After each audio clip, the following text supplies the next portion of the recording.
Assalamualaikum warahmatullahi wabarakatuh. Berjumpa lagi pada mata kuliah Ilmu Kebijakan Publik. Ini pertemuan yang kedua setelah kita memperkenalkan kisi-kisi isi dari mata kuliah ini. Sekarang kita akan memasuki materi dari kajian kebijakan publik. Kita akan sampaikan secara sederhana, nanti bacaan pendalaman bisa dilihat di SIA atau di Google Classroom.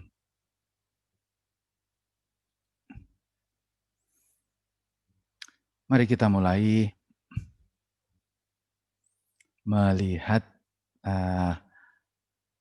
apa itu kebijakan publik. Ya. Pengertian dan jenis-jenis kebijakan publik. Kita awali dari pengertian atau definisi kebijakan publik. Ada sebuah definisi yang menarik yang dikemukakan oleh Thomas Dye. Ia mengatakan bahwa kebijakan publik adalah apapun yang dilakukan dan tidak dilakukan oleh pemerintah. What the government do and not do. Artinya, apapun yang dilakukan oleh pemerintah, misalnya pemerintah melakukan upaya pengentasan kemiskinan atau penanggulangan bencana, itu adalah sebuah kebijakan. Tetapi kalau ada kemiskinan, kemudian ada bencana dan pemerintah tidak melakukan apa-apa, itu pun juga sebuah kebijakan. Ya, karena dengan bahasa yang sederhana, kebijakan adalah sebuah pilihan tindakan pemerintah atau pilihan tindakan negara. Melakukan tindakan adalah sebuah pilihan, tidak melakukan tindakan adalah sebuah pilihan.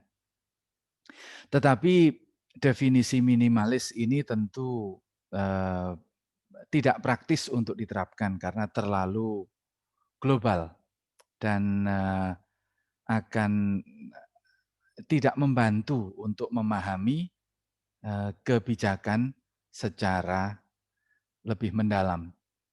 Tetapi ini menjadi latar belakang bahwa kebijakan publik adalah hal-hal terkait dengan perilaku negara dan perilaku pemerintah dalam berbagai aspeknya yang mungkin seringkali tidak dianggap sebagai kebijakan.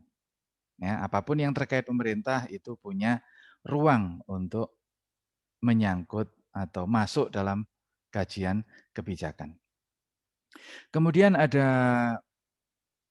definisi yang lain, definisi lama sebenarnya, dan concise, cukup singkat, tetapi sangat efektif untuk menggambarkan atau memiliki penjelasan yang lebih mendalam tentang apa itu kebijakan publik.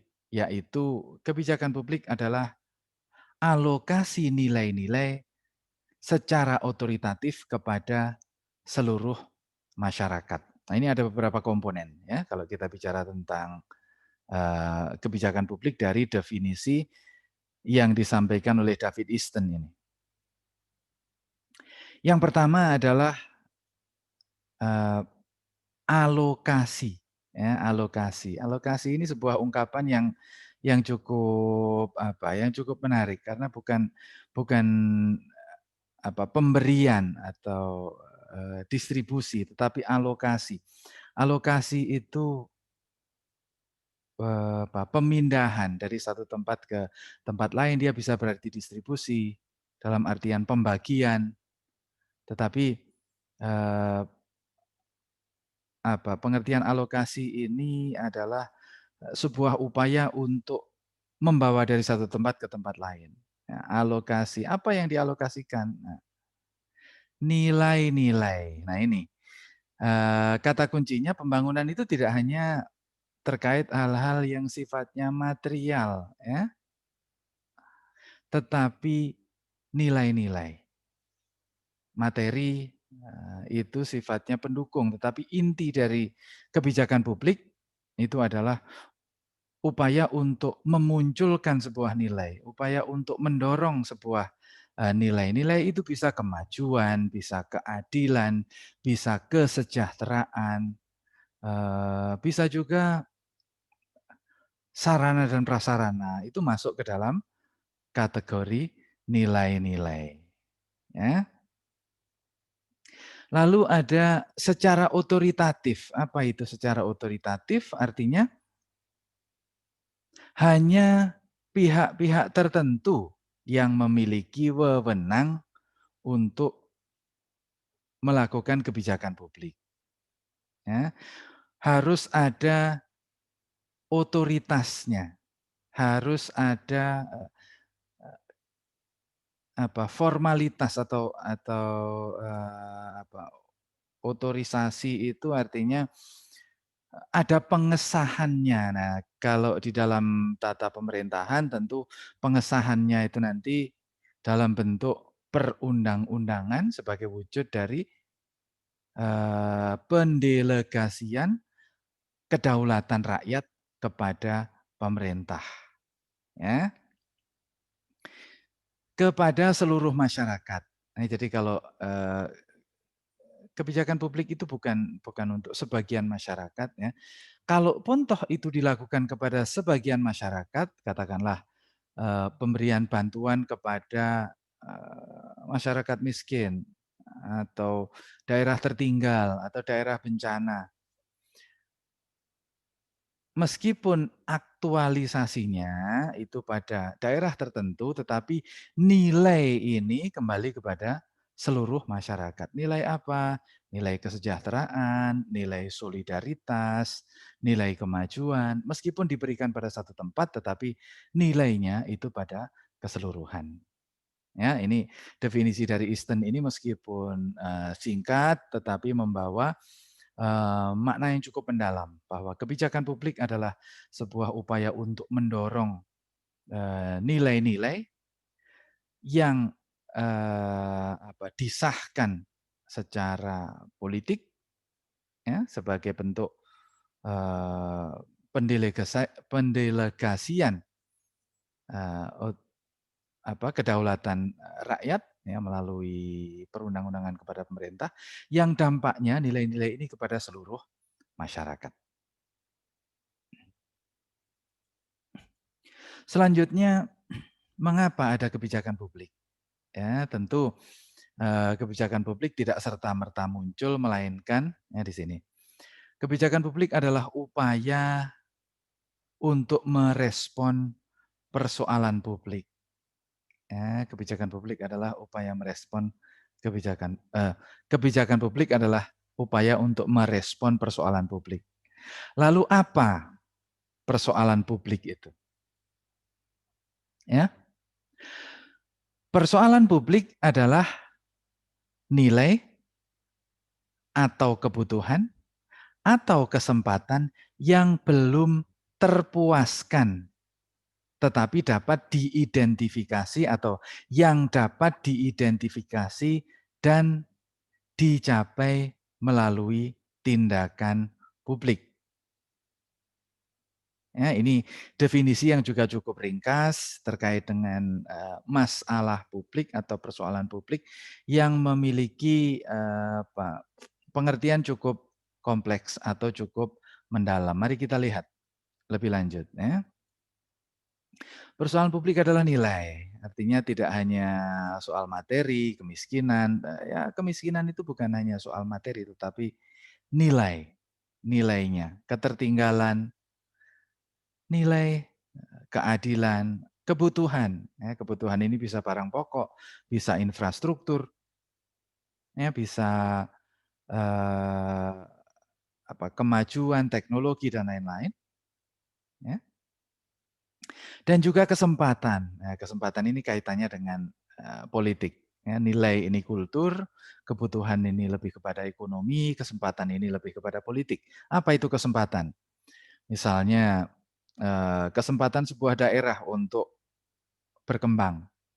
Nah, kesempatan sekelompok orang untuk ikut juga maju, misalnya persoalan gender, persoalan kelompok disabel, ya itu bagian dari pengertian kesempatan yang belum terpuaskan. Nah ini kebijakan publik itu nuansanya politik, ya ada nuansa politik sehingga ukurannya itu sangat eh, subjektif. Ya. Apa yang disebut sebagai maju, apa yang disebut sebagai adil, apa yang disebut sebagai rata, apa yang disebut sebagai sejahtera, itu ukurannya adalah kepuasan masyarakat. Biasanya ada polling-polling, ada survei-survei, dan yang paling jelas survei itu bentuknya adalah pemilihan umum. Kalau masyarakat merasa terpuaskan, maka ketika dilakukan pemilihan umum, masyarakat akan atau publik akan memilih untuk melanjutkan periode pemerintah yang ada. Tetapi kalau masyarakat merasa tidak terpuaskan, ya pemerintahnya akan diganti. Ukurannya adalah kepuasan. Nah, jadi kebutuhan-kebutuhan ini atau ketertinggalan atau persoalan publik itu sifatnya subjektif, ya. Namun ya meskipun subjektif dapat diidentifikasi. Ya ukurannya apa? Kalau hanya tidak puas, mengapa tidak puas dengan pemerintah? Tidak puas dengan kinerjanya? Kinerjanya dalam hal apa? Ya, penyediaan eh, kebutuhan pokok yang terjangkau atau apa pemerataan kesejahteraan antar daerah atau apa lagi?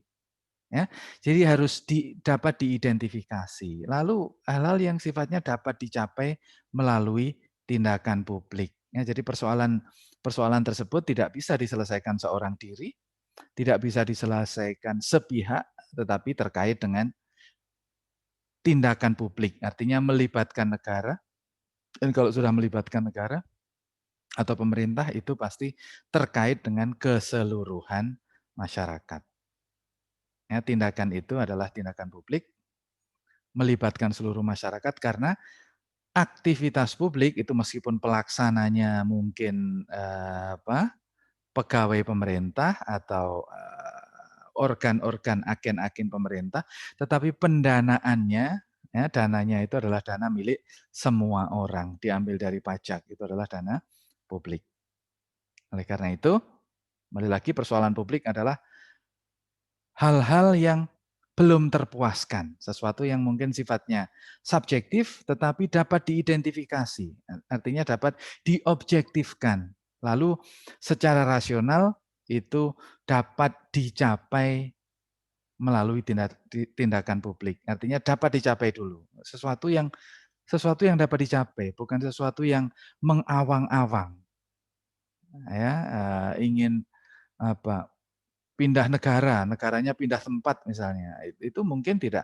Kalau ibu kota bisa dipindah, tapi kalau negara tentu saja mungkin tidak bisa dicapai. Tetapi dan dicapainya itu melalui tindakan publik. Ya, ini sebagai contoh misalnya ya, bensin habis, premium habis. Kalau premium habis ini hanya pada satu SPBU, nah, itu ketidakberuntungan orang-orang yang sedang pergi ke SPBU ini. Ya. Tetapi kalau premium habis itu ada di seluruh kabupaten, ada di seluruh provinsi, apalagi ada di seluruh negara, maka itu akan menjadi persoalan publik. Karena ini mengganggu nilai, menghambat kebutuhan, dan menghalangi kesempatan ya, masyarakat di dalam beraktivitas, di dalam meraih prestasi, ya, tentu masyarakat akan tidak puas. Ya, ini bagian dari persoalan publik, tapi bukan hal-hal yang sifatnya individu. Kalau kebetulan kita pergi ke sebuah tempat, lalu kehabisan bensin, tidak bisa mencari bensin, tempat-tempat SPBU yang kita datangi itu tutup atau kehabisan bahan bakar yang kita cari, itu belum menjadi persoalan publik ketika belum mengganggu nilai, kebutuhan, dan kesempatan masyarakat banyak. Belum mengganggu aktivitas publik.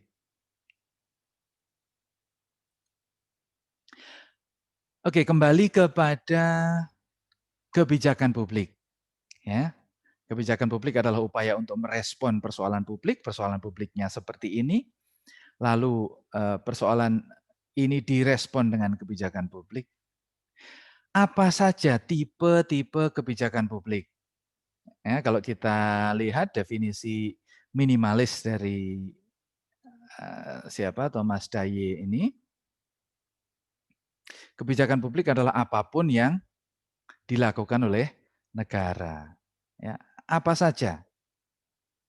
Para ahli mengidentifikasi ya,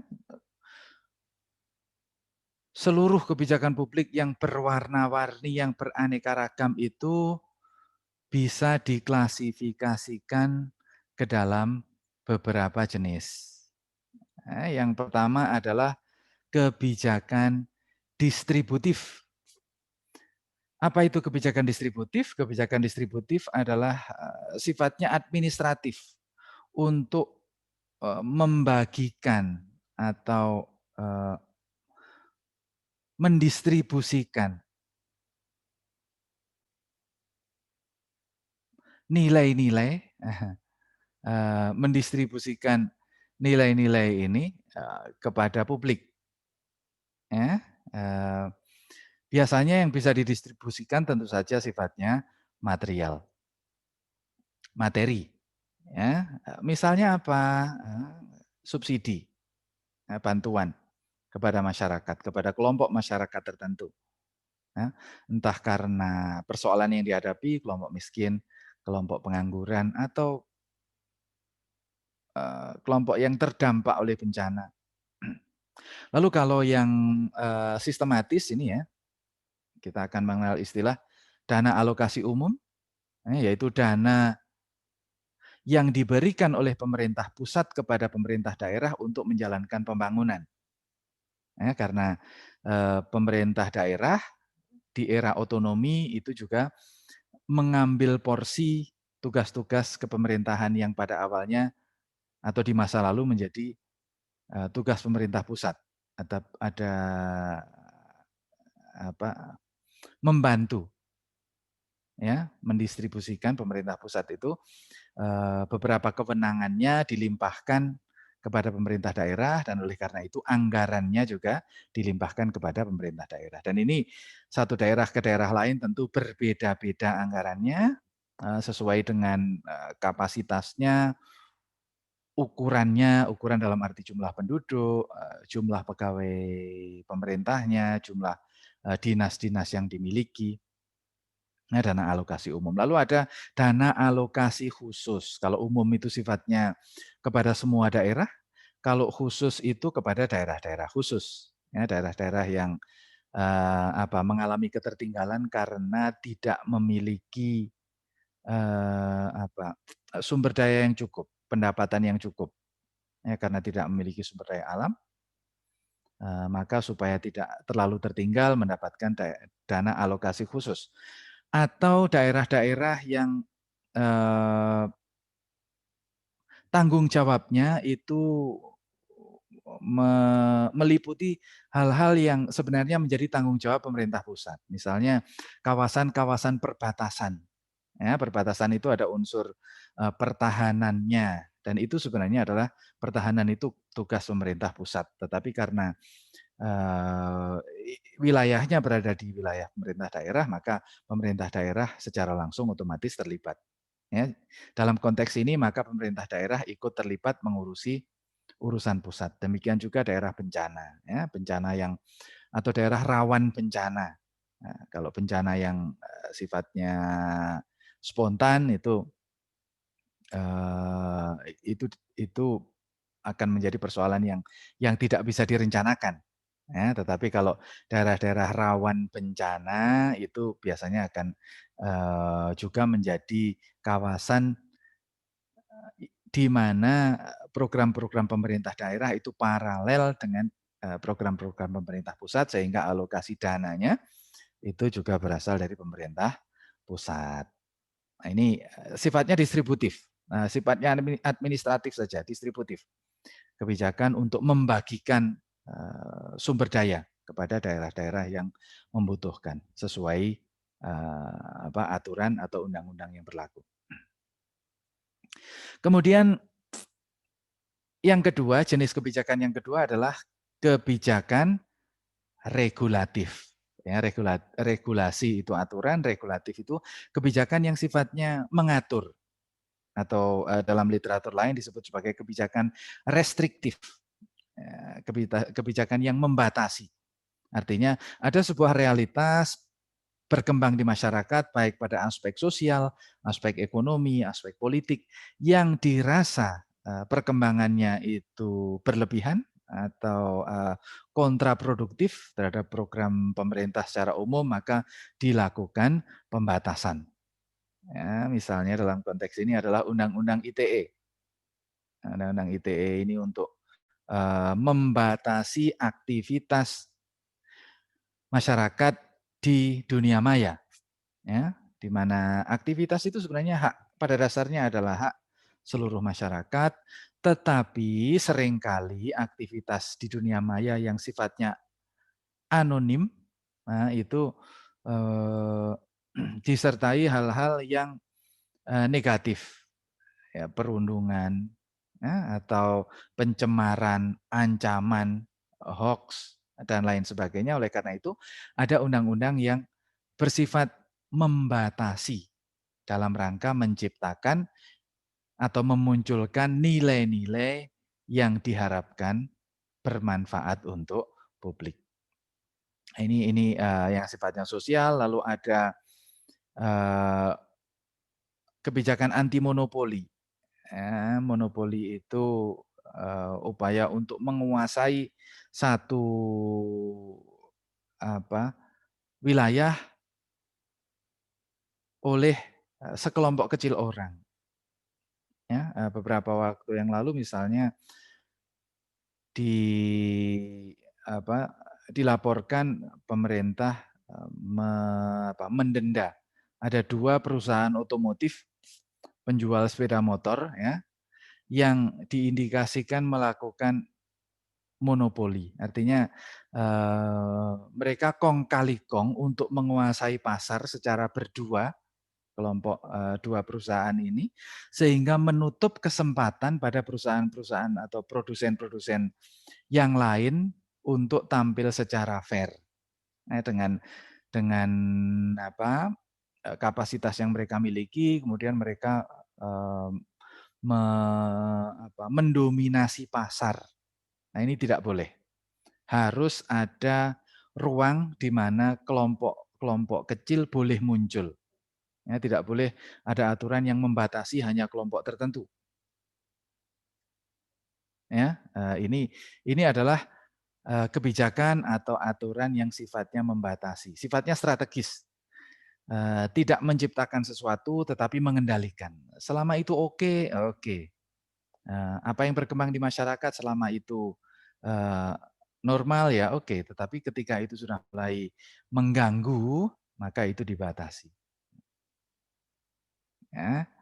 Kemudian yang ketiga ada kebijakan yang sifatnya redistributif. Apa itu redistributif? Redistributif, distribusi adalah pembagian, adalah kembali, pembagian kembali. Ini merujuk kepada bagaimana sumber daya negara itu dialokasikan. Ya. Mengapa tidak menggunakan distribusi saja? Ya, mengapa tidak mengacu ke sini? Apa bedanya? Ya, kalau distribusi itu lebih kepada administrasinya saja, bagaimana membagikan itu, tetapi rumusannya nanti sebenarnya kembalinya ke sini, ya. Ini sifatnya ideologis. Apa yang dimaksud dengan sifatnya ideologis? Karena, ini merujuk kepada urusan negara di dalam memprioritaskan kesejahteraan atau di dalam melaksanakan upaya menciptakan kesejahteraan.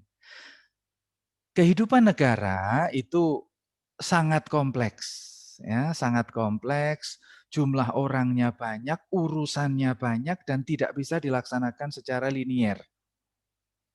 Artinya, orang satu negara itu kemauannya pasti berbeda-beda, ya, kebutuhannya juga berbeda-beda. Ada kebutuhan A untuk kelompok A, tetapi ketika ini dijalankan itu justru negatif untuk kelompok B. Contoh misalnya, hubungan antara pengusaha dan buruh. Pengusaha dan buruh ini seolah-olah satu pihak, pelaku ekonomi, tapi sebenarnya pada level tertentu kebutuhan mereka itu saling berlawanan. Karena ini sifatnya kembali lagi subjektif, ya. Kalau dari kacamata pengusaha tentu keinginannya adalah bagaimana jam kerja itu sepanjang mungkin, ya, jam kerja itu panjang dari pagi sampai sore, 6 hari kerja dalam seminggu, ya, atau 6,5 hari kerja, ya, karena kalau kerja 7 hari kan tidak mungkin, orang perlu istirahat. Kemudian gajinya serendah mungkin. Nah, ini kepentingan, ya pada tingkat tertentu, ya. Bagaimana memperpanjang jam kerja dan meminimalisir, gaji itu adalah kepentingan pengusaha. Sementara dari kepentingan buruh sebaliknya, bagaimana jam kerja itu sependek mungkin, sementara gaji setinggi mungkin, ya. Dalam konteks ini bagaimana pemerintah? Ha a Ikut pengusaha kah? Atau ikut, membela buruh kah? Atau tengah-tengah? Kalau tengah-tengah itu di mana tengah-tengahnya? Nah, ini tentu sesuatu yang sangat kompleks. Belum lagi ada sektor, yang lebih besar misalnya sektor ekonomi, sektor politik, sektor, sosial. Mana yang harus didahulukan? Itu tidak bisa dihitung secara kalkulatif menggunakan kalkulator dengan hukum pasti. Matematik itu tidak bisa. Nanti, kalau kalian sudah S3 atau pada kesempatan yang lebih, spesifik kalian akan mengenal namanya hukum Arrow, ya, Arrow Impossibility Theorem, teorema ketidakmungkinan Kenneth Arrow. Di situ akan dijelaskan bagaimana urusan publik itu tidak bisa dihitung secara matematik karena sifatnya subjektif dan itu tadi kepentingan orang itu saling berlawanan. Oleh karena itu penyelesaiannya itu cenderung sifatnya ideologis, menggunakan paket-paket ideologis. Pemerintah akan menggunakan ideologi apa? Ya.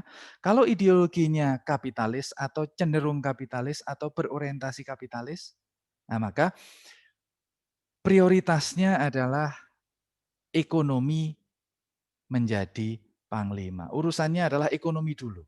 Karena ekonomi yang nanti akan membawa kesejahteraan orang banyak.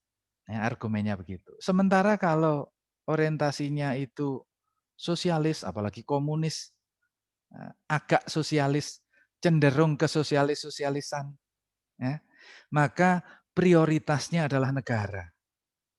Nah, maka pembangunan negara harus didahulukan karena negara ini akan membawa kepada keadilan, ya, distribusi ekonomi. Jadi urusannya tidak bisa diselesaikan matematik, tetapi rumusnya nanti ideologis. Kalau ideologinya miring kepada kapitalis, maka prioritas utamanya ya bukan apa bukan berlaku tidak adil, tidak. Bukan bukan dalam artian berlaku tidak adil, tetapi prioritas itu siapa yang didahulukan atau orientasinya kemana. Kalau kapitalis itu orientasinya kesejahteraan. Ya, karena kesejahteraan itu dimulai dari yang kaya dulu, yang kaya nanti melebar, dia membuka perusahaan.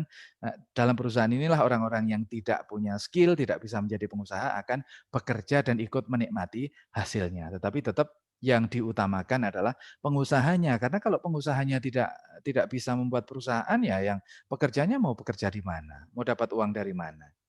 Ya kan, itu kalau logikanya kapitalistik. Kalau logikanya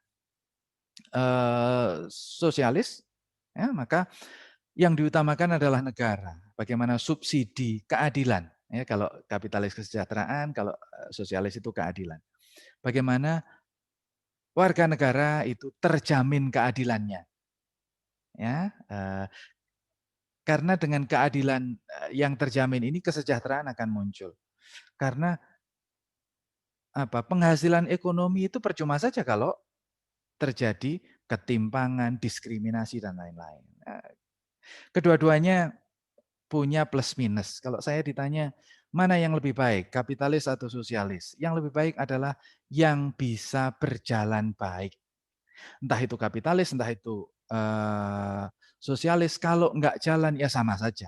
Itu ibarat kita pilihan kendaraan, mau naik sedan atau naik SUV, ya mana yang bisa jalan dengan nyaman? Kapitalis yang jalan lebih baik daripada sosialis yang nggak jalan. Sosialis yang jalan lebih baik dari kapitalis yang nggak jalan. Urusannya begitu. Jadi membandingkan sosialis dan kapitalis itu jangan terjebak pada pembandingan formal, tetapi dibandingkan jalan atau tidak. Nah nanti kalau sama-sama jalan, nah itu baru bisa kita bandingkan akar budaya politiknya seperti apa. Ya. Tetapi kalau sama-sama tidak jalan, ya sama saja, nggak usah dibandingkan. Ya.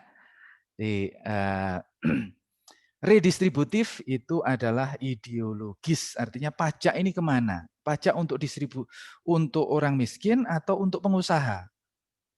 Itu kalau berdebat hitung-hitungan ya sampai muntah-muntah nggak akan selesai, karena masing-masing akan punya argumen. Lalu daerah istimewa. Mengapa sebuah daerah itu diberi keistimewaan itu nggak akan ada rumusannya, meskipun ada acuannya ya. Jasa di masa lalu, keistimewaan kulturnya, masyarakat, sumbangsihnya kepada kehidupan publik sebuah negara, ya, atau gender. Ya, ini hitung-hitungannya bukan hitung-hitungan kalkulatif, tapi sifatnya ideologis. Kalau ideologinya tidak pro gender, ya nggak akan masuk.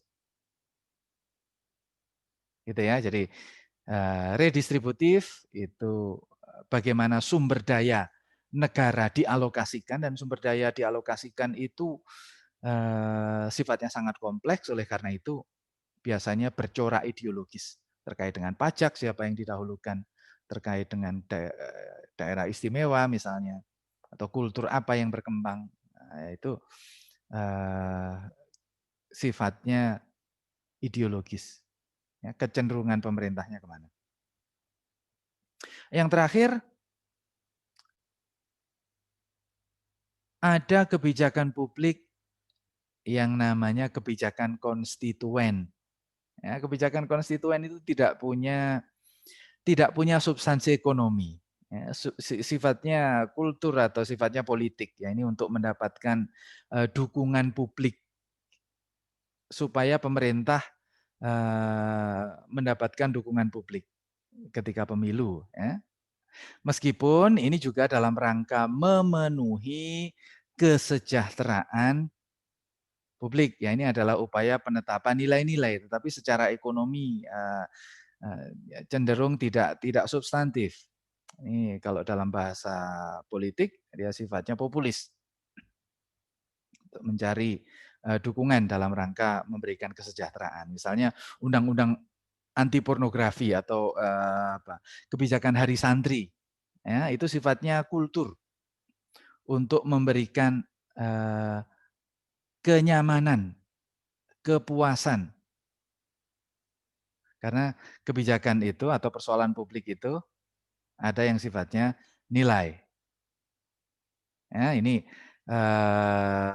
masuk dalam kategori konstituen. Karena dengan mendapatkan kesejahteraan nilai ini, nantinya pemerintah akan atau publik akan mendukung pemerintah yang bisa menyediakan nilai yang dimiliki eh,